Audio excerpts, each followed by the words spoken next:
ETF index mutual funds నేర్చుకుని stock మార్కెట్లో రాణించాలనుకుంటున్నారా? వెంటనే ఈ నెంబర్కి కాల్ చేయండి.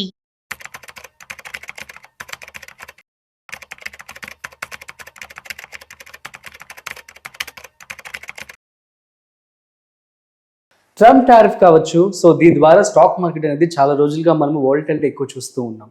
ఇక లాస్ట్ వీక్ చూస్తున్నట్లయితే కంపేర్ టు అదర్ వీక్స్ ఇంకొంచెం తగ్గిందనే చెప్పుకోవచ్చు. అసలు అయినా మార్కెట్ ఎలా ఉంది, స్టాక్ మార్కెట్ అప్డేట్స్ ఏ వీక్ కావచ్చు అండ్ నెక్స్ట్ వీక్ ఎలా ఉండబోతుంది, దీనికి సంబంధించినటువంటి పూర్తి సమాచారం ఇవాళ మనతో చెప్పడానికి స్టాక్ మార్కెట్ అనలిస్ట్ శ్రీరామచంద్రమూర్తి గారు మనతో ఉన్నారు. సో వారి మాటల్లో మరింత సమాచారం అడిగి తెలుసుకుందాం. హాయ్, హలో, నమస్తే, వెల్కమ్ టు సుమన్ టీవీ. నేను మీ Rajeev Pasupuleti. So let start. Hi sir, నమస్తే.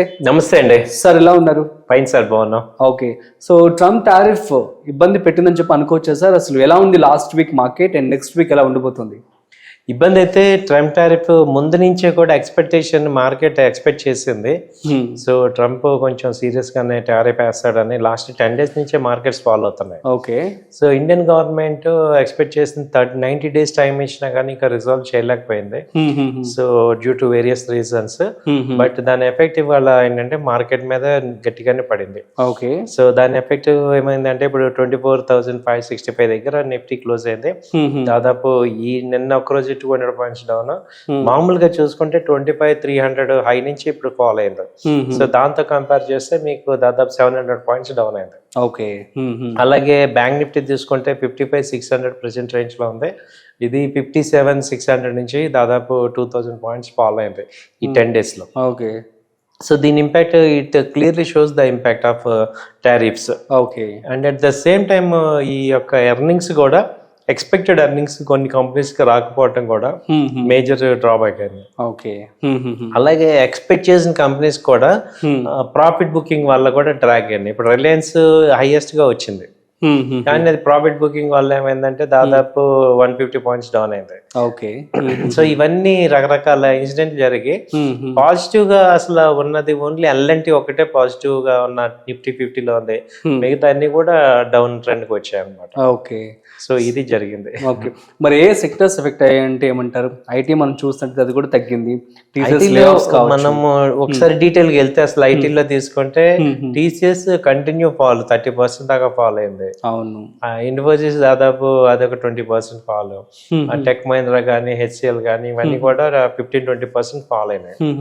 ఏంటి సార్, రతన్ టాటా గారు చనిపోయిన తర్వాత టీసీఎస్ లో లే ఆఫ్స్ కావచ్చు అండ్ మార్కెట్ కూడా తగ్గిపోయింది. సో ఒక పర్సన్ లేకపోతే ఇంత ఎఫెక్ట్ అవుతుందా అనేది మనం కళ్ళారా చూస్తూ ఉన్నాం. ఏమంటారు? ఇది నిజమే సార్. ఇంకా ఈ టాటా గ్రూప్ కాబట్టి ఇంకా నిలబడింది, కానీ కొన్ని కంపెనీలు వ్యానిష్ కూడా అయిపోతాయి. అవునా? ఆ పర్సన్ కీ పర్సన్ ఫౌండర్ ని నెక్స్ట్ జనరేషన్ కనుక రిప్లేస్మెంట్ కరెక్ట్ గా లేకపోతే సో కంపెనీస్ చాలా ఎఫెక్ట్ అవుతాయి. ఇప్పుడు జస్ట్ లైక్ కంపెనీ ఫౌండర్ అంటే జస్ట్ లైక్ ఇంట్లో హెడ్ అన్నట్టు. ఇప్పుడు మన ఇంట్లో హెడ్ చనిపోతే ఎంత ఎఫెక్ట్ అవుతుందో కంపెనీ కూడా అంతే సైకలాజికల్ ఎఫెక్ట్ అవుతుంది. ఓకే, సో అదే నా దీని మీద ఒక వీడియో సెపరేట్ గా కూడా చేద్దాం అనుకోండి. అసలు ఐటీ ఈ టాటా కంపెనీస్ మీద ఎలా ఉంటుంది, ఎలా జరిగింది అదంతా 1 minute లో మాట్లాడే కన్నా డీటెయిల్ గా మాట్లాడదాం. షూర్ అండ్ మాట్లాడదాం. సో నెక్స్ట్ మార్కెట్ కి వచ్చేద్దాం. సో దీనివల్ల ట్రంప్ టారిఫ్ వల్ల సో మరి నెక్స్ట్ వీక్ మార్కెట్ ఎలా ఉండబోతుంది అంటారు? అసలు మరి కోలుకునే ఛాన్స్ ఉంటుందా? ఎంత టైం పడుతుంది మన ఇండియాకి? అంటే ఇంకొక పాజిటివ్ పాయింట్ అబ్జర్వ్ చేస్తుంది ఏంటంటే అంతకు ముందులాగా వర్టికల్ ఫాల్ అవ్వాల. ఓకే, ఇప్పుడు అంతకు ముందు ఇప్పుడు 3 months 4 months బ్యాక్ విపరీతమైన నెగిటివ్ వచ్చాయి. బట్ ఇప్పుడు ఏంటంటే డైజెస్ట్ అయింది మార్కెట్, కొంచెం ఒరిజినల్ గా సస్టైన్ అవుతుంది. అంటే ఎప్పుడైతే రీటైల్ క్లయింట్స్ పార్టిసిపేషన్ జరగటం, ఎఫ్ఐ మ్యూచువల్ ఫండ్స్ పార్టిసిపేషన్ జరగటం వల్ల మార్కెట్ ఎక్కువ కొలాప్స్ అవ్వకుండా నిలబడుతుంది. బట్ ఎక్స్పెక్టేషన్ ఏంటంటే యాజ్ ఎల్ యాజ్ పాసిబుల్ దీని మీద ఒక రిజాల్వ్ అయితే అవుతుంది. ఓకే, అంటే ఇప్పుడు ఇదే 1st August లో వచ్చింది కాబట్టి వీళ్ళు కూడా అంత ఎక్స్పెక్ట్ చేయాలి ఇండియా మీద పడుతుందా అని. సో యాక్చువల్గా 3% ఉండే టారిఫ్ ఇప్పుడు 25% అయింది. ఓకే, దీనికి అడిషనల్ గా ఏంటంటే రష్యా ఆయిల్ కనుక కొంటే ఇంకా పేస్తామని చెప్తున్నాడు పనిష్మెంట్.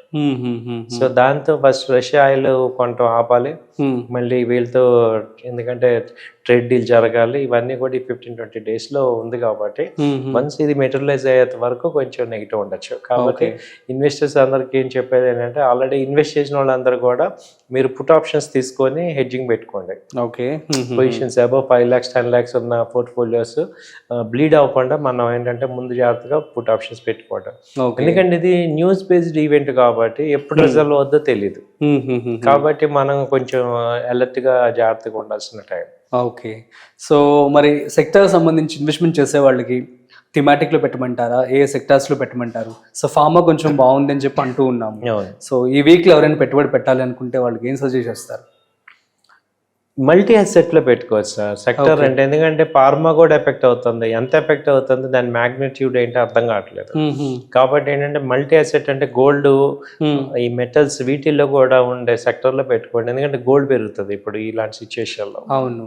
సో అలాగే సిల్వర్ పెరుగుతుంది. ఇప్పుడు స్టాక్స్ పడుతున్నప్పుడు అలా మల్టీ సెక్టర్ కానీ లేకపోతే ఏంటంటే వీళ్ళంతటా వీళ్ళే డిసైడ్ చేసే సెక్టర్స్ ఉంటాయి కదా, దాన్ని మల్టీ అసెట్ సెక్టర్లు పెట్టుకోవచ్చు. థీమాటిక్ కన్నా కూడా ఇంకొంచెం వెయిట్ చేసి ఇంకా అండర్ వాల్యూ వచ్చినప్పుడు పెట్టుకోవాలి. ఓకే, నెక్స్ట్ వీక్ ఎలా ఉండొచ్చు అంటారు మార్కెట్? నెక్స్ట్ వీక్ కూడా కొంచెం ఇదే లెవెల్ కంటిన్యూ అవుతుంది.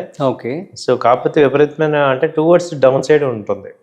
అంటే విపరీతమైన అప్ లేదు కానీ పాజిటివ్ అయితే లేదు కానీ నెగిటివ్ కూడా విపరీతంగా లేకపోయినా ఒక డౌన్ సైడ్ ఒక 200-300 పాయింట్స్. ఇంకా ఎందుకంటే 24,700 బ్రేక్ అయ్యి క్లోజ్ అయింది నిఫ్టీ. కాబట్టి ఇప్పుడు 24,500 నుంచి 24,300. బా, అవునా? అక్కడ వరకు ఛాన్స్ కనపడదు. అయ్యో, అదే ఓకే. ఓకే, మరి పుంజుకోవడం అంటే ఏమంటారు? టారిఫ్ మరి కొంతమంది ఎక్స్పర్ట్ చెప్తుంది ఏంటో ఒక 3 నెలల తర్వాత ఏమన్నా మారచ్చు, అప్పటి వరకు అప్పటికి మనం will get use to it అని చెప్పి అంటూ. ఇది ఏంటంటే ఒక 3 months 4 months ఆరిజిన్ ఇస్తే డైజెస్ట్ అవుతుంది. బట్ ఈ 3 months లో ఎంత ఫాల్ అవుతుంది అనేది ఇక్కడ ఇంపార్టెంట్. అంటే మనము ఈ ఈవెంట్స్ ఏంటంటే మన ఫండ్ డౌన్ అవ్వకుండా చూసుకోవాలి. Okay, okay. కాబట్టి నేనేంటంటే చెప్పేది మనం ఆల్రెడీ ఇన్వెస్ట్ చేసిన వాళ్ళందరికీ కూడా సో మీరు ఇవాళ పుట్ ఆప్షన్స్ కొనుక్కోవటం, వాటిలో ఎడ్జింగ్ పెట్టుకోవటం అనేది మనం నేర్చుకోవాలి. ఓకే, ఇప్పుడు ఇందులో ఓన్లీ కారు వన్ సైడ్ కాకుండా డౌన్ సైడ్ వెళ్తున్నప్పుడు కూడా మనం ఆ రెండో గేర్ రివర్స్ గేర్ కూడా మనకి ప్రాక్టీస్ ఉండాలి. అవును, అప్పుడే మనం మార్కెట్ లో నిలబడతాం. ఓకే, ఫైన్ చేసుకోవాలి. Yeah, so thank you so much sir. So market updates అయితే చాలా చక్కగా వివరించారు. సో గైస్, ఇది ఈ వీక్ అయితే లోగానే ఉంది. సో నెక్స్ట్ వీక్ కూడా అదే పరిస్థితి ఉండొచ్చు అని చెప్పి అంటూ ఉన్నారు. సో కాబట్టి ఇటువంటి టైమ్స్లో గోల్డ్ కావచ్చు, అదర్ ETF కావచ్చు, వాటిలో కనుక మీరు పెట్టుబడి పెట్టుకున్నట్లయితే so that you'll be in safe side అని చెప్పి శ్రీరామ్ చంద్రమూర్తి గారు చెప్పడం జరుగుతుంది. మరొక ఇంట్రెస్టింగ్ కాంటెంట్తో మళ్ళీ కలుద్దాం. అంతవరకు చూస్తూనే ఉండండి సుమన్ టీవీ.